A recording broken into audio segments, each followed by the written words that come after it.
friendship that'll never ever end.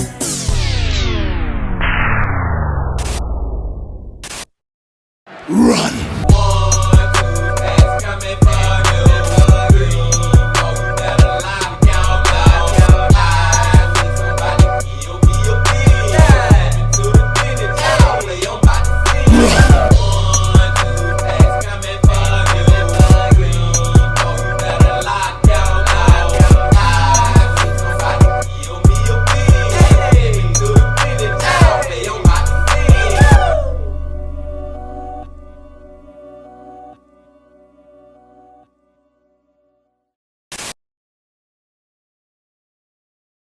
It's a beautiful day in the neighborhood.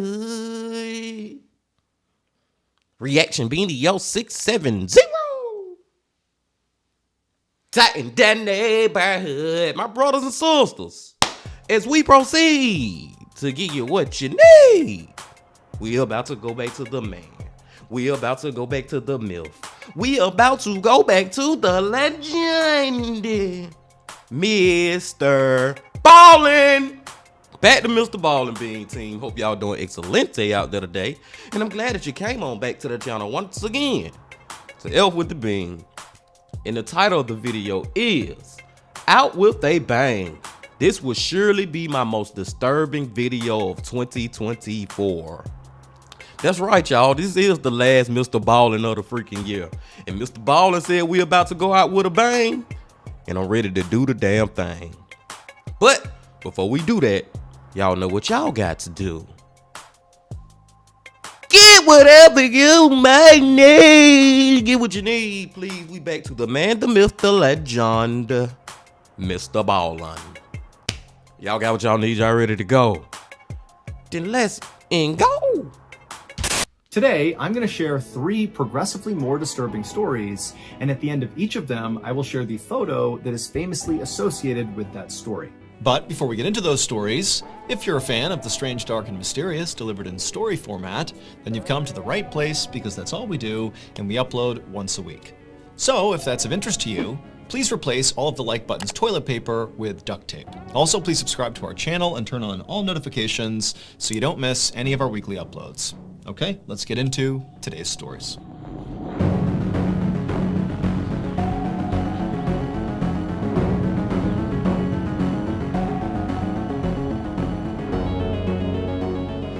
Balling. At 1 p.m. on November 2nd, 2020, an older man named Marcel Terray stood in his backyard hanging damp clothes on a clothesline. Marcel and his wife, 83-year-old Paulette Landru, lived on a quiet street in the small city of Anden, Belgium. And usually, their days were filled with household chores or visits from their kids. But over the last few months, Marcel had started to spend a lot more time taking care of his wife because she had recently been diagnosed with Alzheimer's disease. Alzheimer's disease is a type of dementia that causes memory loss and confusion. And so Paulette needed help remembering to eat or to take her medications on time. And sometimes she would just wander off without telling Marcel, and Marcel would have to go corral her and bring her back home. For Marcel, watching his wife struggle with this disease was absolutely heartbreaking, and so he did everything in his power to make her life as comfortable and happy as he possibly could. And so before he had come out to hang up the laundry, he had made sure to set his wife up in front of the TV with a nice lunch so she could eat and watch her favorite show. And so Marcel hung up the last piece of clothing and then picked up the empty laundry basket and headed back towards the house. When he went inside, he expected to see his wife still sitting on the couch watching TV. But she wasn't there anymore. Marcel immediately began calling out his wife's name, but she didn't call back. And then he searched the whole house and he couldn't find her.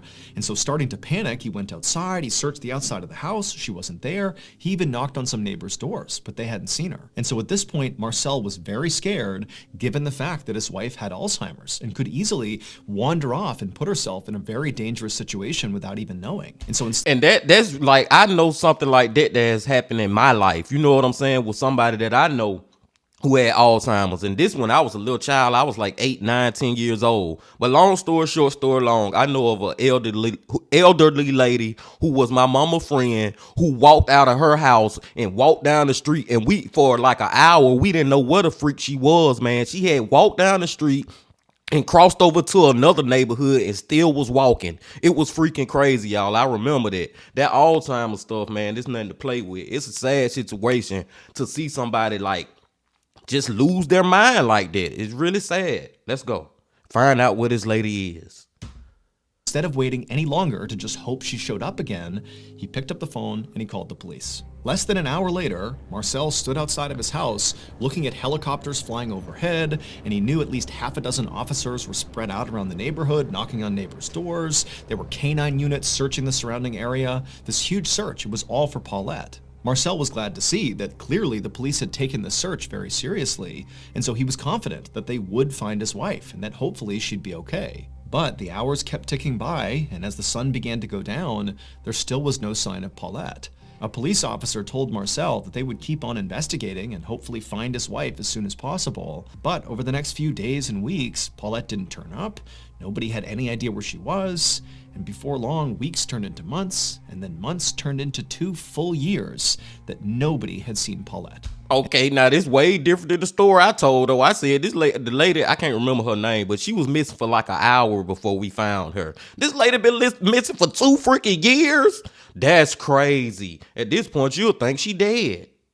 And by that point, Marcel had basically resigned himself to the fact that he very likely would die without ever figuring out what happened to his wife.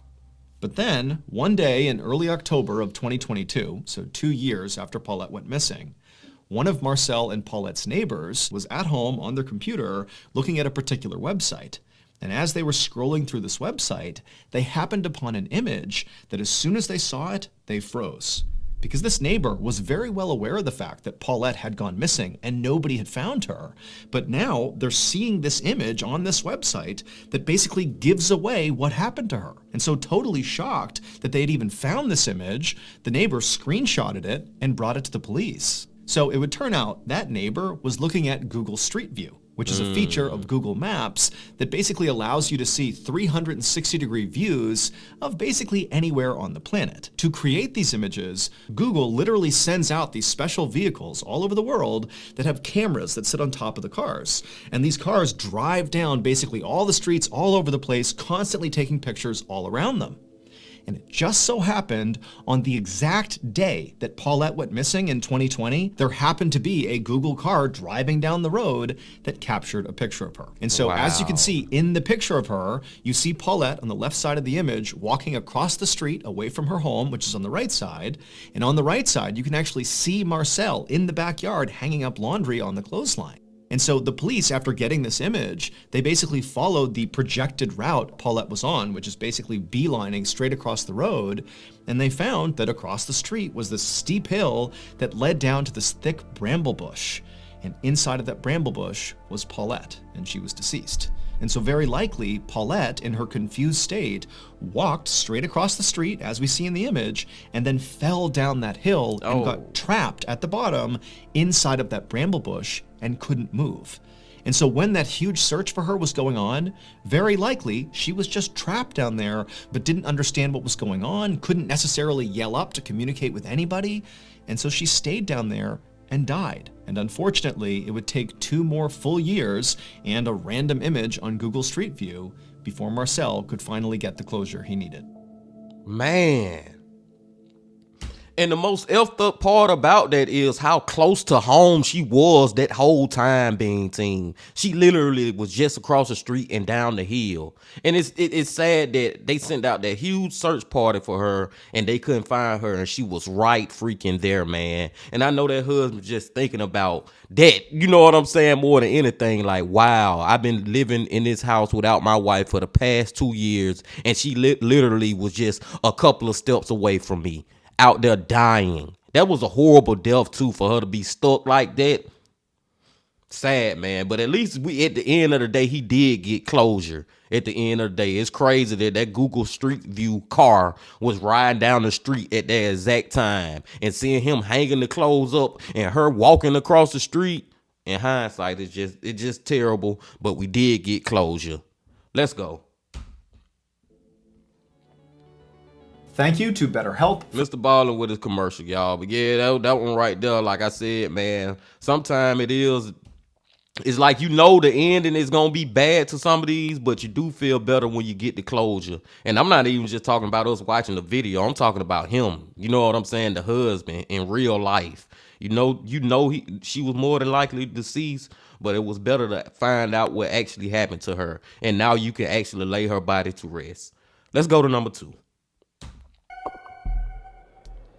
Around 10 a.m. on July 26, 2015, a 31-year-old mom named Xiang Lu Xuan and her husband chased their 2-year-old son around a brand new indoor playground. This playground was on the 6th floor of a mall in Jingzhou City, which is in central China.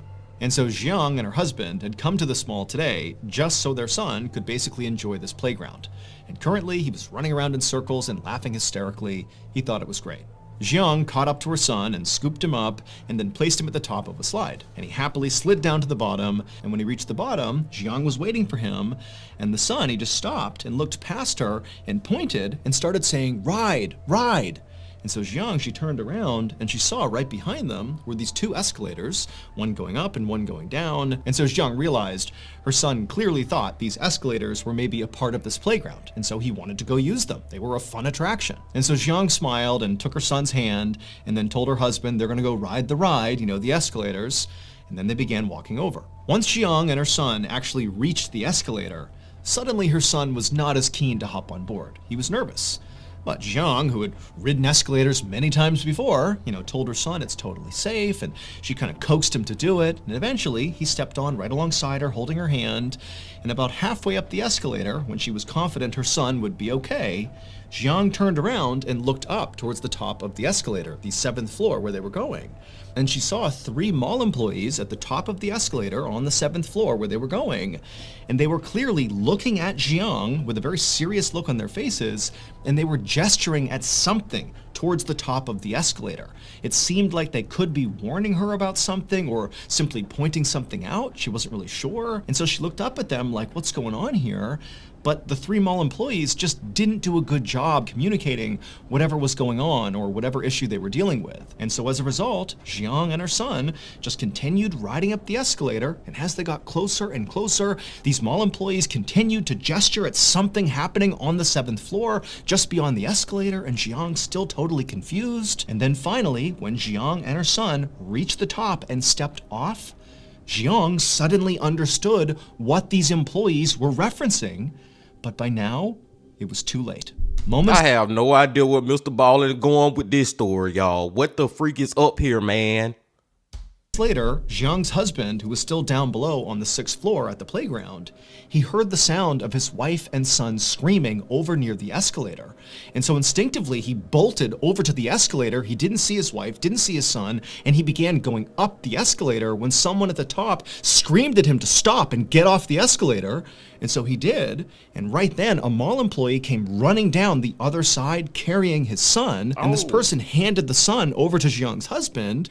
And this employee, who clearly was completely shocked by whatever had happened up above, just shook their head. It would turn out, earlier that day, those mall employees who were at the top gesturing to Xiang, they had discovered a defect with the metal platform that sits right at the top of the escalator on the 7th floor. Basically, when you get off this escalator, it's the platform you step onto first. They had found there was something wrong with it. It wasn't stable. But instead of immediately blocking off the escalator to make sure nobody walked on it and then go get it repaired, these employees just kind of nonchalantly allowed the escalator to continue, stationed a couple of them at the top to make sure nobody, used the escalator, and then called for a repairman. But the repairman hadn't shown up and fixed this problem by the time Xiang and her son boarded the escalator. And these employees at the top knew there's this huge issue with the platform they're going to step on the second they get off, but they failed to communicate the danger to Xiang and her son as they were coming up. They just kind of... This is just crazy, y'all. This is just crazy, man. Like, how could you fail to communicate and tell this lady that it's long story short, story long, a big ass hole at the top of this freaking escalator, man? You should have been screaming at them. Go back, go back. You know what I'm saying, man? That is crazy. I'm sorry. Look at this image right here. This one here got me kind of pissed off at these employees, man. Seriously. Broadly gesticulated that there was some issue up here and to sort of watch out for it, but Xiang had no idea. And so by the time she got to the top and stepped off the escalator, onto that platform. Well, the defect with the platform is that it caved in with any weight. And so she fell into the escalator, where the teeth of the escalator was rotating, and as she was getting pulled into her death, her final moment captured on video as she took her son and thrusted him to the employees, saving his life before she disappeared and died inside the inner workings of the escalator. Damn. Following Zhang's death, there was a full-scale investigation, and quickly there were massive safety failures identified on the part of the company who made the escalator and also on the mall itself. 2 people were ultimately arrested in connection with Zhang's death and these safety failures, and the mall reportedly offered to pay some settlement to Zhang's family. However, the details of that settlement have not been made public. Man, Jian family better get a big fat check for that one, Bean Team. Seriously, it'll never bring her back, but they should get a lot of compensation and a lot of money for that freaking tragedy, man. That's a tragedy tale right there. Shout out to Ryan, man. Like, dude, I'm just so disappointed in the employees. Like, y'all should have been like animated, like go back. Cause first of all, they should have been shut their escalator down anyway. And then instead of them being at the top, okay, 1 or 2 of them be at the top, but it should have been somebody at the bottom. But this shit should have been blocked off at first of all. You know what I'm saying? Before we even got this far. But now that we done got this far, where they going up this freaking escalator, man, y'all should have been hollering your freaking ass off. You know what I'm saying? Go the back, go down. Like, they was being all nonchalant about it and actually let this lady come up here. What? That's a, like I just said, man, tragedy tale. Rest in peace to Zhang, man. Them first 2 was crazy, y'all. We still got 1 more to go. Let's do it.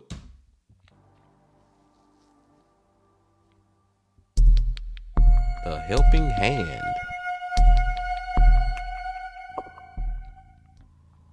One morning in November of 1997, a police captain named Jeffrey Lewis, along with his partner, parked their squad car near the Manatee River in Bradenton, Florida, which is a small city just south of Tampa. A few minutes earlier, the Bradenton Police Department had received a call from this frantic man who had said he had found something suspicious that had washed up on the shore of this river. And so Captain Lewis and his partner were there to investigate. And so as soon as they got out of their squad car, this man who had called the police, he saw them and waved them down, and he was pointing at something in the sand.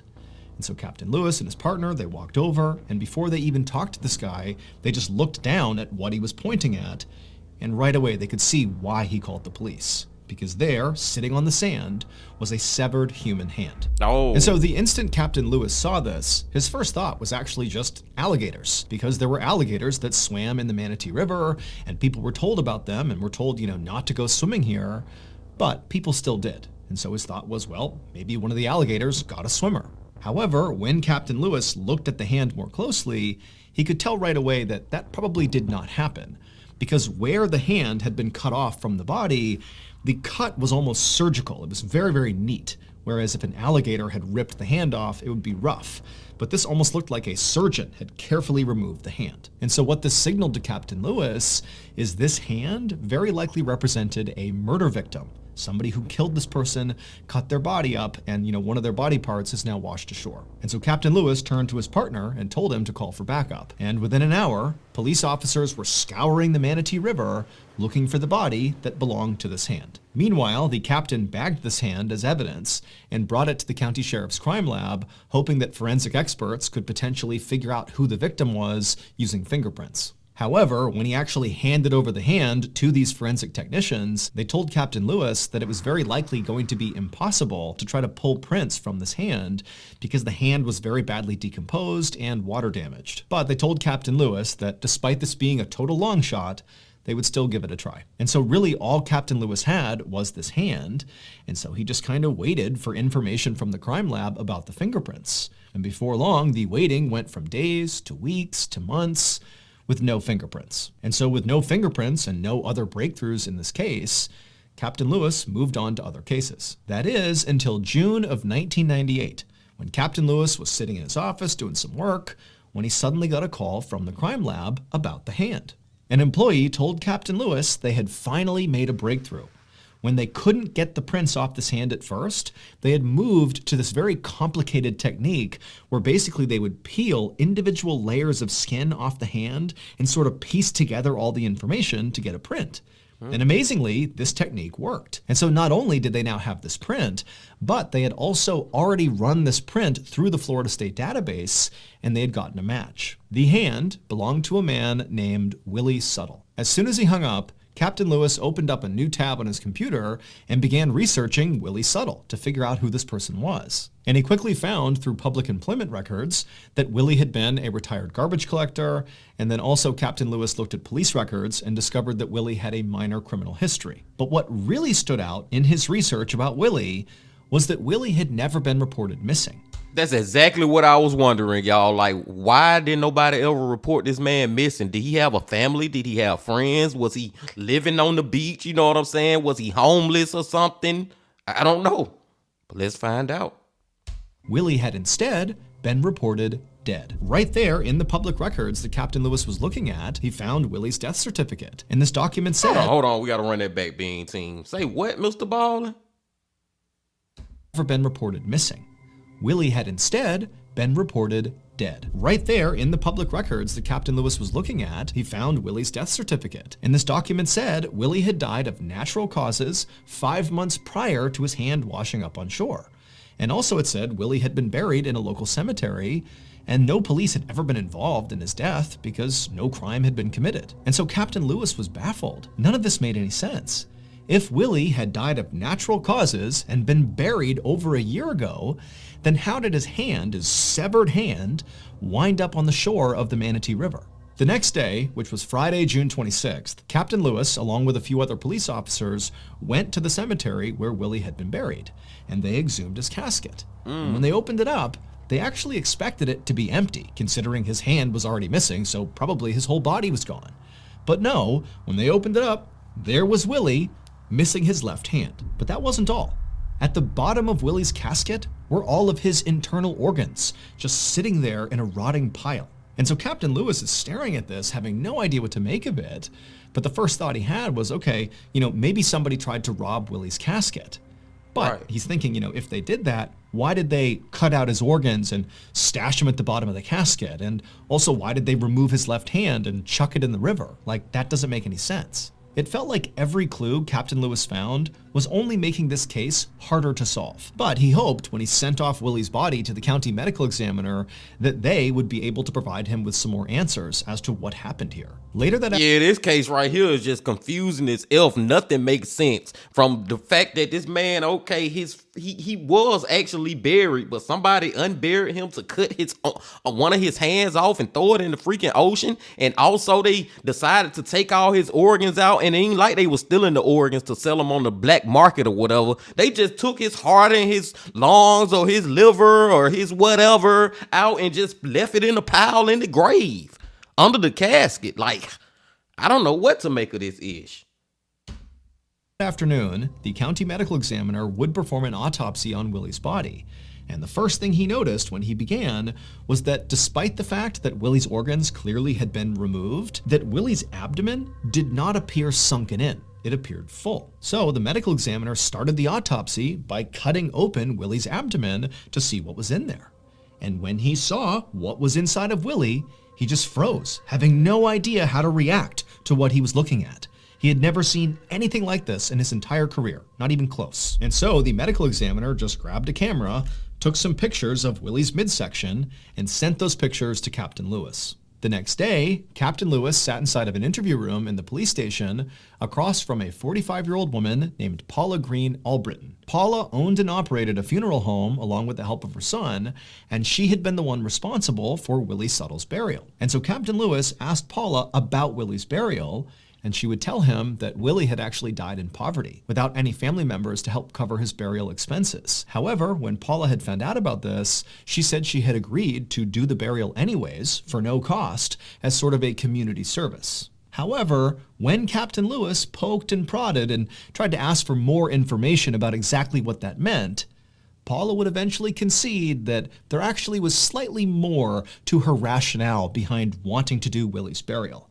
It was not just for charity. 2 days after this interview, police arrested both Paula and her son. And at Paula's trial, the truth surrounding what happened to Willie finally came out. It would turn out Paula's funeral home business was really struggling, to the point where if she couldn't start generating some real money, her business might go under. And she couldn't have that. And so Paula decided she would conduct a prosperity ritual to right her business. But to perform this prosperity ritual, Paula needed a body. And so along comes Willie Suttle, who's died in poverty and his family can't afford his funeral. And Paula says, don't worry, I'll take him on for free. But really what she needed was Willie's body. And once Paula and her son had possession of Willie's body, they began the ritual, which started with Paula's son carefully cutting off Willie's left hand, and then the two of them cut Willie's midsection open, removed all his internal organs, and then Paula got out all these voodoo dolls, and she wrote on pieces of paper the names of the other funeral homes, her competitors in the area, and she pinned these pieces of paper to each of these voodoo dolls, and then she took those voodoo dolls and jammed them inside of Willie's abdomen in the empty cavity they had created, and then they stitched him back up. And then she took Willie's body and his organs, and she chucked them into a cheap casket and had him buried. And then she also took the hand that her son had removed, she put it inside of a plastic bag, added some weight to it, and chucked it into the Manatee River. Paula believed this voodoo ritual would literally cause the owners of the other funeral homes, whose businesses she wrote down on the dolls and jammed inside of Willie's body, that this ritual would literally cause all of them to be struck down and killed, putting their businesses out of business, thereby leading to her business prospering once again. However, What kind of dumbass voodoo shit is this, man? none of these things came to fruition. The ritual did not work the way Paula intended it to. Instead, the hand that she had thrown into the river ultimately washed ashore, and before long, the police figured out what Paula and her son had done. In 1999, so 2 years after Willie's hand had washed up on shore, Paula and her son were found guilty of desecrating Willie's corpse. Paula's son ultimately served 1 year in prison. As for Paula, her conviction was actually quickly overturned due to a technicality. It was discovered that during an interview with Paula, that police detectives told her that she could not be convicted if this ritual was part of a religious practice, that she was protected under the US Constitution. And so Paula, who confessed to doing this ritual, did so by saying it was part of her religion. She practiced voodoo. I am a voodooist, and I've survived because I know how to survive. And that's a part of my religion. And so in court, that confession was ruled inadmissible. And so she walked free. Here is a photo of the 12 voodoo dolls found inside of Willie's body, with the notes Paula wrote cursing her competition still attached. Man. Are you the type of person? Well, MrBallen went online where he said this will surely be my most disturbing video of 2024. I don't know, man. MrBallen, you know, 2024 was a whole banger year for MrBallen. We done watched a lot of crazy-ish this year from MrBallen. But that last one, y'all, with the voodoo-ish, that ish kind of like make me feel like, ugh, you know what I'm saying, man? I don't understand voodoo people, voodooism, voodoo-ish. She says she a voodooist. I don't understand none of that ish, but I know whatever the freak that ritual was, that was some dumbass shit. Long story short, story long. What you think putting some fucking dolls and writing notes on them and cutting off, it's just was such a random ritual. Like it had no rhyme or reason. Well, I guess they had a reason to hopefully damn all her competitors or whatever. Like this was just stupid, y'all. And what a freak she even get this is from. Like, do voodoo people have a book that did she read this out of a book? Ritual for saving my funeral home. How to, like, or did she just come up with this ish in her head, man? I don't know. That one was freaking crazy. And it's also crazy that she never served no time for doing that ish. Her son served 1 year, but she never served no time because she kind of got away with it because I guess you can kind of say like a loophole or just a statement that the police had made to her during the interrogation which saved her from going to prison. And even if she would have went to prison, I ain't gonna say she should have get 20 years and all that. I don't know how many years she should get. All I know is that was effed up to do that to that man's body, y'all. That one was freaking effed up, man. The freaking voodoo people. The one before that. What was the one before that, Bean Team? The escalator. The freaking escalator, man. Like, dude, y'all employees, like, all of them should be fired, man. They should be sued too or something. Like, come on, man. There is no freaking way y'all just watching this lady come up this escalator with her little child and y'all not telling her that, man, dude, I would have been screaming my lungs out. Get the off. Go the back. And like I said, it should have never got to that point because they should have been blocked it off anyway. It's almost like they wanted her to come up there so they can see what would happen or something. I don't know, Bean Team. Rest in peace to Gion, man. Rest in peace to her one more time. And the one before that with the lady walking across the street, y'all, on Google View. So crazy how that Google View car just so happened to ride by at that exact time, man. And it's just also crazy how she was so close to home but so far away at the same time because nobody could find her. And all she was across the street and down the hill. And to think about her laying in that bush all that time until she died. So freaking terrible. Alzheimer's is terrible, man. It's a terrible disease, y'all. Like, seriously. And it's so scary because there is no signs as we get older, as we grow up. There's really no signs of who it is gonna get Alzheimer's and who not. You know what I'm saying, man? It's just one of those things that just happen to elderly people. Some elderly people, not all. So you never know if it's gonna happen to you too, or your mama or dad. You know what I'm saying, man? That is scare me, man. I think about my mama. My mama get up in age. I ain't gonna tell y'all her age because she ain't finna whoop my ass, but I'm just saying, man, it's stuff like that you start to think about. But I digress. I'm gonna go let y'all go, Big Team. I appreciate y'all coming on back as always. And before you leave, as always, just please hit that like button, comment, subscribe, and do all that if you ain't did that yet. I'll see y'all Tuesday. And remember this. Love, peace, and happiness. Stay safe. Don't stop.